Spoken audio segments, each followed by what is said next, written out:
ఇవాళ యాసంగి పంటలో రైతులకు ఇబ్బంది ఉండేది కాదు. మరి ఇప్పుడు కూడా సింగూరులో దాదాపు 15 టీఎంసీల నీళ్లు ఉన్నాయి. యాసంగి పంటను కాపాడుతూ కూడా సింగూరు ప్రాజెక్టును మరమ్మతు చేయడానికి అవకాశం ఉంది. కానీ ప్రభుత్వానికి చిత్తశుద్ధి లేదు. ఇవాళ రైతుల్ని చాలా కన్ఫ్యూజన్ లో పెడతా ఉన్నారు. ఇవాళ చాలా మంది రైతులు కూడా ప్రభుత్వం నుంచి ఏదైనా స్పష్టత ఇస్తారేమో, ఏదైనా ప్రకటన ఇస్తారేమో అని చెప్పి చూస్తా ఉన్నారు. గత 10 సంవత్సరాల్లో బోరు బండి మాయమైపోయింది. నిజానికి సింగూరు ప్రాజెక్ట్ అనేది మెదక్ నిజామాబాద్ ప్రజల హక్కు అని ఎన్నో ఏళ్ల పోరాటం జరిగింది. గౌరవనీయులు కేసీఆర్ గారు ముఖ్యమంత్రిగా ఉన్నప్పుడు సింగూరు వాటర్ను మెదక్ జిల్లాకు, నిజామాబాద్ జిల్లా సాగునీటి కోసం మొదటి ప్రాధాన్యత ఇచ్చింది బీఆర్ఎస్ ప్రభుత్వం.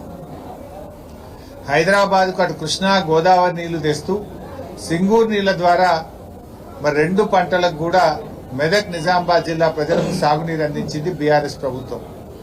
అవసరమైతే కాళేశ్వరం నీళ్లను కూడా మళ్లించి 2 పంటలకు కూడా నీళ్లు అందించింది బీఆర్ఎస్ ప్రభుత్వం.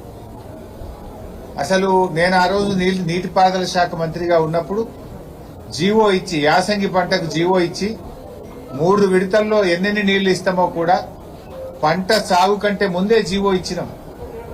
హైదరాబాద్కు రావాల్సిన అవసరం లేకుండా, రైతులు ఎదురు చూడకుండా 10 ఏళ్లు 2 పంటలకు నీళ్లు ఇచ్చింది బీఆర్ఎస్ ప్రభుత్వం. కానీ అలా కాంగ్రెస్ వచ్చింది, మళ్లీ కష్టాలు మొదలైనాయి. నేను ఇప్పుడు రాంగా చూసుకుంటూ వచ్చిన కొల్చారంలో, ముంబాజ్పల్లిలో అన్ని బోరు బండ్లు కనబడుతున్నాయి. గతంలో అసలు బోరు బండి అనేది కేసీఆర్ గారి హయాంలో మాయమైంది. యాసంగికి నీళ్లు వస్తాయా రావా అని మా పాపన్నపేట రైతులు, మా హవేలీ గన్పూర్ రైతులు, మా కొల్చారం రైతులు బోర్లు వేసుకుంటా ఉన్నారు. అంటే మళ్ళీ అప్పులపాలవుతున్నారు రైతుల పరిస్థితి. అంటే మార్పు తెస్తాం అంటే మళ్ళీ ఏం మార్పు తెచ్చిండ్రు? పాత రోజులు తెచ్చిండ్రు. మళ్ళా బోర్ల చుట్టూ రైతులు మళ్లీ అప్పులపాలయ్యేటువంటి పరిస్థితి తెస్తా ఉన్నారు. 10 ఏళ్లలో ఒక్కనాడు కూడా బోర్ వేయలే రైతులు. కానీ మళ్లీ కేసీఆర్ పాలన పోయింది, కాంగ్రెస్ పాలన వచ్చిందంటే మళ్లీ బోరు బండ్లు వచ్చినాయి. మళ్ళా బోర్లు వేసేటువంటి ఇబ్బందులు, బాధలు ఇవాళ రైతులకు వస్తా ఉన్నాయి. మొన్న ఒక రైతు కూడా ఫోన్ చేసిండు, దుర్గయ్య అనే రైతు నాకు పాపన్నపేటకెళ్ళి, సార్ నీళ్లు వస్తాయా రావా అని నన్ను అడుగుతుంది. ఏం చెప్పాలి? కాంగ్రెస్ పాలనలో ఏం అర్థమైతలేదు సార్, మేము నారు పోసుకోవాలన్నా వద్దా సార్, ఎట్లా సార్ అని దుర్గయ్య అనే రైతు నాకు ఫోన్ చేసి పాపన్నపేటకెళ్ళి అడుగుతా ఉన్నది. అంటే ఎంత గందరగోళంలో ఈ ప్రభుత్వం ఉన్నది. మీరు రైతులకు స్పష్టత అయ్యారా? ఈ పాటికి నార్లు పోసేసి నారు పెరుగుతుంది, ఇంకా రేపో మాపో నాట్లు వేసే కాలం వచ్చింది. కానీ ఇంతవరకు ఇలా ఒక కన్ఫ్యూజన్ లో ఉంచారు. అంటే అసలు చెప్పుకునే దిక్కు లేదు, ఎవరు రైతుల బాధ వినే పరిస్థితి లేదు. ఇక్కడ ఈ ప్రభుత్వం మొద్దు నిద్రపోతా ఉంది, రైతులకు స్పష్టత ఇచ్చేటువంటి పరిస్థితి లేదు. అందువల్ల మేము ప్రభుత్వాన్ని డిమాండ్ చేస్తా ఉన్నా, తక్షణమే రైతులకు యాసంగి పంటకు నీళ్ల విషయంలో స్పష్టత ఇవ్వండి. లేదంటే క్రాప్ హాలిడే ప్రకటించి రైతులకు నష్టపరిహారం అని ఇవ్వండి, డబ్బులు ఇవ్వండి. ఇది గవర్నమెంట్ ఫెయిల్యూర్. అయితే నీళ్లు ఇవ్వండి, నీళ్లు ఇవ్వకపోతే నీళ్లు ఇవ్వలేకపోతున్నామని ప్రజలకు, రైతులకు స్పష్టత ఇచ్చి ఎకరానికి ఎంత ఇవ్వాలనో రైతులకు డబ్బులైనా ఇచ్చి రైతులను ఆదుకోండి. కన్ఫ్యూజన్ లో ఏమైందంటే టైం పోతున్నది. నారు పోయాలా వద్దా, నాట్లు వెయ్యాలా వద్దా, ఈ కన్ఫ్యూజన్ లో రైతులు బోర్లేసి మోటార్లు పెట్టి అప్పులపాలైతా ఉన్నారు. తక్షణమే సింగూరు జలాల విషయంలో రైతులకు స్పష్టత ఇవ్వాలని, సాగునీటిని విడుదల చేసి రైతాంగానికి 3 విడతల్లో నీళ్లు ఇచ్చి యాసంగి పంటకు సాగునీరు అందించాలని డిమాండ్ చేస్తున్నాం. ఒకవేళ ఇవ్వలేని పక్షంలో స్పష్టమైన ప్రకటన ఇచ్చి రైతులకు మరి నష్టపరిహారం అందించాలని చెప్పి రైతుల పక్షాన, బీఆర్ఎస్ పార్టీ పక్షాన ఈరోజు మేము డిమాండ్ చేస్తా ఉన్నాం. ఈ ప్రభుత్వమే రైతు వ్యతిరేక ప్రభుత్వం. ఈ ప్రభుత్వం వచ్చిన తర్వాత అడుగడుగునా రైతుల కష్టాలు పెడతా ఉన్నారు. పోయిన వానకాలంలో యూరియా దొరకలేదు, పోయిన వానకాలంలో జనుము, జీలుగు విత్తనాలు దొరకలేదు. రైతులను రకరకాల ఇబ్బంది పెడుతున్నారు. ఇదే మెదక్ వచ్చిన ముఖ్యమంత్రి గారు ఏడుపాయల అమ్మవారి మీద ప్రమాణం చేసి, మెదక్ చర్చి మీద ప్రమాణం చేసి రుణమాఫీ చేస్తా 15 ఆగస్టు కల్లా అన్నాడు. ఎన్ని 15 ఆగస్టులు పోయినాయి రేవంత్ రెడ్డి? ఎందుకు ఈ రోజుకు రుణమాఫీ పూర్తి కాలేదు? కేవలం 40% మంది రైతులకు మాత్రమే రుణమాఫీ జరిగింది.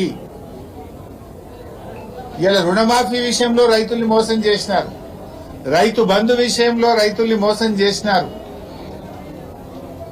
బోనస్ విషయంలో రైతుల్ని మోసం చేసినారు, ఎరువుల సరఫరాలో ఫెయిల్ అయిపోయినారు, విత్తనాల సరఫరాలో ఫెయిల్ అయినారు, పంట కొనుగోలు విషయంలో కూడా ప్రభుత్వం ఫెయిల్ అయిపోయింది.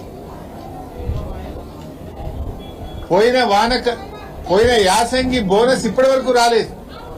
రాష్ట్రంలో పోయిన యాసంగిది 1200 కోట్ల రూపాయల బోనస్ ఇంకా కూడా ప్రభుత్వం ఇయ్యడం లేదు. 6 నెలలు అయిపోయినా బోనస్ పైసలు పడతలేవు. ఈ వానకాలం బోనస్ కూడా 600 కోట్లు బకాయి పడ్డది ప్రభుత్వం. పేరుకేమో 24 గంటల్లో వేస్తున్నాం, తెల్లారే ఇస్తున్నాం అంటున్నారు. నెలలు గడిచిపోయినా యాసంగి బోనస్ బల్లే, వానకాలం బోనస్ బల్లే. యాసంగి 1200 కోట్ల రూపాయలు పెండింగ్ ఉంది. యాసంగిలో ఈ వానకాలం 600 కోట్లు పెండింగ్ ఉంది. 1800 కోట్ల రూపాయలు బోనస్ ఈ రోజు కూడా పెండింగ్ లో ఉన్నాయి. ఈ బోనస్ డబ్బులు ఎప్పుడు ఇస్తారు అని రైతుల పక్షాన్ని నేను అడుగుతా ఉన్నా. తక్షణమే రైతులకు ఇవ్వాల్సిన 1200 కోట్ల రూపాయల బోనస్ విడుదల చేయాలని డిమాండ్ చేస్తా ఉన్నాం. ఇప్పుడు యాసంగి కూడా రైతు బంధు ఎప్పుడు ఇస్తారు? ఇంకా ఆల్రెడీ పంట సీజన్ స్టార్ట్ అయింది. రైతులు దుక్కి దున్నుతున్నారు, చేను రెడీ చేసినారు, నార్లు పోసినారు. మరి పెట్టుబడి సాయం అనేది మొదట్లోనే ఇవ్వాలి కదా. మరి యాసంగి రైతు బంధు ఎప్పుడు విడుదల చేస్తారు? ఇంకొక వైపు వ్యవసాయ మంత్రి ఏమో చిన్న చిన్నగా లీకులు ఇస్తున్నాడు. ఏమని? మేము యాసంగి రైతు బంధు సాగు చేసిన వాళ్ళకే ఇస్తాం, మిగతా వాళ్ళకి ఎగబెడతామంటున్నాడు. అంటే ఇప్పుడు ఓట్ల అయ్యేదాకా ఆగిండ్రా? యాసంగిలో ఎవరికి ఇస్తారు, ఎవరికి ఇవ్వరు? ఈ రాష్ట్రంలో 50-60 లక్షల ఎకరాల్లో పత్తి సాగు చేసే రైతులు ఉంటారు. వాళ్ళు ఒక పంటనే చేస్తారు, పత్తి 6-7 నెలల పంట. మరి ఆ పత్తి రైతులకు ఇస్తారా, ఇయ్యరా? చెరుకు రైతులు, పసుపు రైతులు, అనేక మంది రైతులు ఉన్నారు. మరి ఆ రైతులకు ఈరోజు మీరు యాసంగికి సబ్సిడీ ఇస్తారా, ఇవ్వరా? కందులు 10 నెలల పంట, చెరుకు 11 నెలల పంట, పత్తి 7 నెలల పంట, పండ్ల తోటలున్నాయి, ఆయిల్ పామ్ ఉన్నది. మరి రైతుల పరిస్థితి ఏంది? అంటే నువ్వు అప్పుడేమో రేవంత్ రెడ్డి 3 పంటలకు ఇవ్వాలి రైతు బంధు అన్నాడు, ఇప్పుడేమో ఒక్క పంటకే ముక్కులకు వచ్చిందా? ఇప్పటికే నీ ప్రభుత్వం వచ్చిన తర్వాత 2 ఏళ్లలో 2 పంటలకు రైతు బంధు ఇచ్చినావు, 2 పంటలకు రైతు బంధు ఎగ్గొట్టినావు. మరి ఇప్పుడు యాసంగి రైతు బంధు సంగతి ఏందో స్పష్టంగా చెప్పాలి. అందరూ రైతులకు కూడా యాసంగిలో రైతు బంధు నిధులు వెంటనే విడుదల చేయండి. పెట్టుబడి కోసం ఇచ్చే సాయాన్ని ఆలస్యం చేయొద్దు. తక్షణమే రైతు బంధు డబ్బులు విడుదల చేయాలని చెప్పి మేము ప్రభుత్వాన్ని డిమాండ్ చేస్తా ఉన్నాం. జనరల్ గా ఎప్పుడైనా కూడా రైతుకు యూరియా అనేది బీఆర్ఎస్ హయాంలో, కేసీఆర్ గారి హయాంలో ఒక్క ఫోన్ చేసి ఆటో ఆయనకు చెప్తే యూరియా బస్తాలు తెచ్చి బైకాడ్ వేసిపోయింది, ఇంటికాడ వేసిపోయింది. కానీ కాంగ్రెస్ వచ్చినాక మార్పు అంటే మళ్ళా పాత రోజులు ఇందిరమ్మ పాలన తెస్తామంటే యూరియా బస్తాలకు లైన్లు కట్టే రోజులు తెచ్చిండ్రు. వ్యవసాయానికి కావాల్సిందే యూరియా, నీళ్లు, రెండే కదా కావాల్సింది. అయితే నీళ్లు కావాలి, యూరియా కావాలి, కరెంటు కావాలి. కానీ కాంగ్రెస్ గవర్నమెంట్ ఏమంటుందంటే ఇవాళ వ్యవసాయానికి యాప్లు కావాలి, మ్యాపులు కావాలంటుంది. వ్యవసాయానికి కావాల్సింది నీళ్లు, యూరియా. కానీ కాంగ్రెస్ ఏమంటుంది? యాప్లు, మ్యాపులు కావాలంటుంది. ఇది ఎట్లుందంటే ఆడలేక ఓడ మధ్యలో అన్నట్టు యూరియా సరఫరా చేయడం చేతగాక ఈ ప్రభుత్వం దొంగ నాటకాలు ఆడుతా ఉంది. మళ్ళీ ఇప్పుడు మ్యాపులు, యాప్ల పేరిట రైతుల ఉసురు పోసుకుంటా ఉన్నారు. ఇది ఒక అనాలోచితమైన చర్య, ఒక తుగ్లక్ చర్య. తక్షణమే దీనిని విరమించుకోవాలని చెప్పి బీఆర్ఎస్ పార్టీ పక్షాన, రైతుల పక్షాన డిమాండ్ చేస్తా ఉన్నాం. ఒకవైపేమో యూరియా సరఫరా పెరిగిందని బీజేపీ నాయకులు చెప్తారు, రాష్ట్ర ప్రభుత్వ ముఖ్యమంత్రి, వ్యవసాయ మంత్రి చెప్తారు. సరఫరా పెరిగిందంటారు, స్టాక్ ఉన్నదంటారు. మళ్ళీ యాప్లు, మ్యాప్లు ఎందుకు రైతుల ఉసురు పోసుకుంటారు? ఎన్నిసార్లు తిరగాలి రైతు? వ్యవసాయం చేయాలన్నా ఈ యాప్ల చుట్టూ, మ్యాప్ల చుట్టూ, అధికారుల చుట్టూ తిరగాలనా? రైతుకు నాగలు పట్టుడే తెలుసు తప్ప ఈ యాపులు గీపులు తెలివై. రైతుకు ఈ సోషల్ మీడియాతోని రైతులకు ఇవన్నీ ఇబ్బందులు పెట్టడం కరెక్ట్ కాదు. అందరికీ స్మార్ట్ ఫోన్లు ఉన్నాయి, చాలా చోట్ల నెట్వర్క్ ఉండదు. మరి కౌలు రైతుల పరిస్థితి ఏంది? ఇప్పుడు ఏమంటుంది ప్రభుత్వం? ఒరిజినల్ రైతు అట కౌలు రైతుకు కౌలు ఇచ్చినట్టు రాసిస్తే అప్పుడే కౌలు రైతుకు యూరియా ఇస్తారట. మళ్ళా టెనెన్సీ యాక్ట్ ఉంది, అసలు వాడు కౌలు ఇచ్చినే బంద్ పెట్టరు. అంటే లక్షలాది మంది కౌలు రైతుల భవిష్యత్తు ప్రశ్నార్థకమైతుంది. టెనెన్సీ యాక్ట్ తో ఇప్పుడు మీరు తెచ్చిన కొత్త చట్టాలతో ఇప్పుడు మీరు ఈ లింకులు పెడితే రేపు కౌలుకిచ్చుడే బంద్ అయిపోయే ప్రమాదం ఉన్నది. ఆనాడేమో పెద్ద పెద్ద మాటలు మాట్లాడినరు. ఏ కౌలు రైతుకు కూడా మేము రైతు బంధు ఇస్తాం, కౌలు రైతులకు పంట నష్టపరిహారం ఇస్తాం, రైతుకి ఇస్తాం, కౌలు రైతుకి ఇస్తామన్నారు. గెలవంగానే మాకు సంబంధం లేదు, రైతు కౌలు రైతు చూసుకోవాలన్నారు. ఇప్పుడు మీరు చేసే తుగ్లక్ పనుల వల్ల ఈ యాప్ల పేరిట, యూరియా బస్తాల పేరిట అసలు కౌలు రైతులకు మొదటికే మోసం చేస్తున్నది కాంగ్రెస్ ప్రభుత్వం. రేపు రైతులే కౌలుకు ఇవ్వని పరిస్థితి ఏర్పడుతుంది. రైతులకు కౌలు రైతులకు మధ్య పంచాయతీ పెడుతుంది అలా కాంగ్రెస్ ప్రభుత్వం. ఈ యూరియా కోసం ఎన్నిసార్లు తిరగాలి? బాయికాడ బర్రెన్ దుడ్డని చూసుకోవాలనా, వ్యవసాయం చూసుకోవాలనా, మీ ఆఫీసర్లు చుట్టూ తిరగాలనా? యాప్ కోసం ఒకసారి తిరగాలి. ఆ ఇచ్చే యూరియా బస్తాలు కూడా ఎకరానికి 2 ఇస్తాం, ఆ 3 ఇస్తాం. 3 ఇస్తే 3 సార్లు ఇస్తారట, అవి కూడా ఒకసారి ఇయ్యడట. అంటే నీ యాప్ కోసం ఒకసారి తిరగాలి. ఆ ఇచ్చే 3 బస్తాలకు మొదలు ఒక బస్తా, మధ్యలో ఒక బస్తా, పొట్టకొచ్చినాక ఒక బస్తా. అంటే ఇక రవాణా ఛార్జీలు, ఆటోలు, బస్ కిరాయిలు పెరుగుతాయి. ఇప్పటికే బస్ ఛార్జీలు డబుల్ చేసిన మొగోళ్లకు. బస్ ఛార్జీలు రేవంత్ రెడ్డి వచ్చిన 2 సంవత్సరాల్లో 2 అంతలైనాయి బస్ ఛార్జీలు. అంటే నువ్వు ఆఫీసర్ల చుట్టూ తిరగాలి తప్ప వ్యవసాయం చుట్టూ తిరగాల్సిన అవసరం లేదా? రైతుల్ని మొన్ననే యూరియా బస్తాల కోసం 10 సార్లు లైన్లో నిలబెడితే ఒక్కొక్క బస్తా ఇచ్చినావు. ఇప్పుడు యూరియా సరఫరా చేతగాక యూరియా ఎగబెట్టడం కోసం ఇవాళ కేంద్ర రాష్ట్ర ప్రభుత్వాలు 2 కలిసి రైతుల ఉసురు పోసుకుంటున్నాయి. అటు కాంగ్రెస్ అయినా బీజేపీ అయినా 2 రైతు వ్యతిరేక ప్రభుత్వాలే. ఇద్దరూ కలిసి రైతుల ఉసురు పోసుకుంటున్నారు. ఈ యాప్లు మ్యాప్ల పేరిట యూరియా సరఫరాను తగ్గించే ప్రయత్నం చేస్తున్నారు. పోయిన వానకాలంలోనే యూరియా దొరకక 2020 కొనుకొచ్చి 20 40 ఒక్కొక్కటి 900 బస్తా, 1000 రూపాయలకు బస్తాలు తెచ్చేసుకునే పరిస్థితి వచ్చింది రైతులకు. కొంతమంది రైతుల పంటలే ఖరాబ్ అయిపోయినాయి. రైతులు రోడ్ల మీద నిలబడితే ప్రభుత్వాన్ని తిడుతున్నారని, రైతులు ప్రభుత్వం మీద తిరగబడుతున్నారని ఇప్పుడు కొత్తగా ఈ మ్యాప్ పాలసీ తెచ్చారు. అంటే రైతులు ఒక దగ్గర జమ కావద్దు, ఇక రైతులకు యూరియా ఇచ్చేది లేదని చెప్పగానే చెప్పి ఈ మ్యాప్ల కథ తెచ్చారు.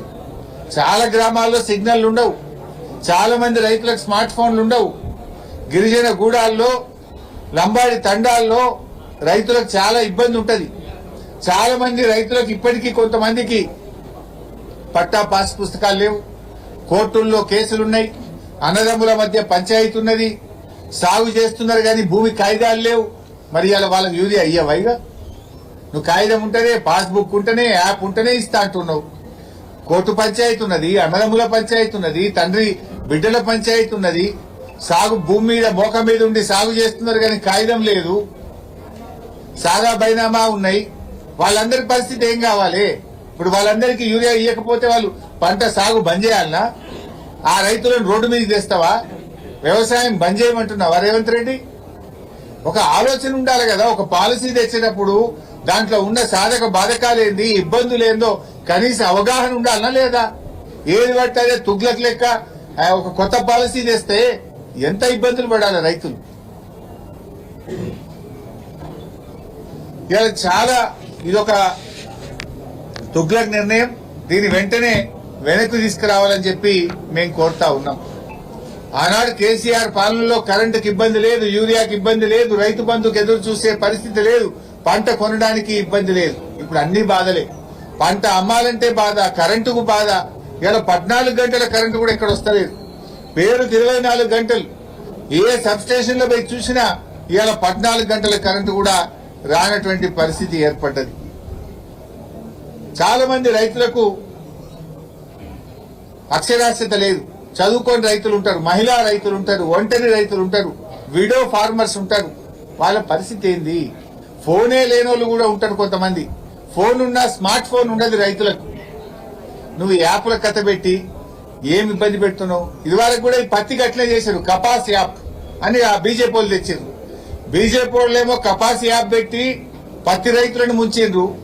కాంగ్రెస్ వాళ్ళేమో ఇప్పుడు ఎరువుల కోసం యాప్ పెట్టి వీళ్ళు కూడా అందరు రైతుల్ని ముంచే ప్రయత్నం చేస్తా ఉన్నారు.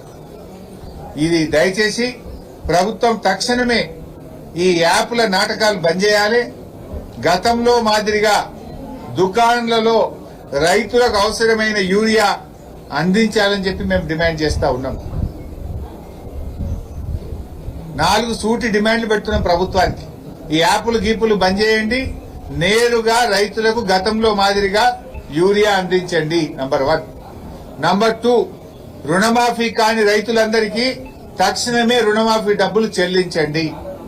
నంబర్ 3, బోనస్ పోయిన యాసంగి 1200, ఇప్పుడు వానకాలం 600, 1800 కోట్ల రూపాయల బోనస్ డబ్బులు వెంటనే చెల్లించండి.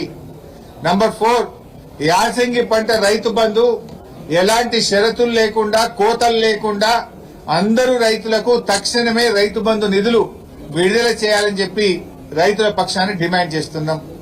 నంబర్ 5, మెదక్ జిల్లా గణపురం ఆనకట్టు రైతులకు పంట సాగుకు నీళ్లు విడుదల చేస్తూ స్పష్టమైన ఉత్తర్వులు జారీ చేసి రైతులకు స్పష్టత ఇవ్వాలని రైతుల పక్షాన్ని డిమాండ్ చేస్తున్నాం. Thank you. మిగతా ఈ పొలిటికల్ అక్కడ అందులో మాట్లాడుతున్నాం.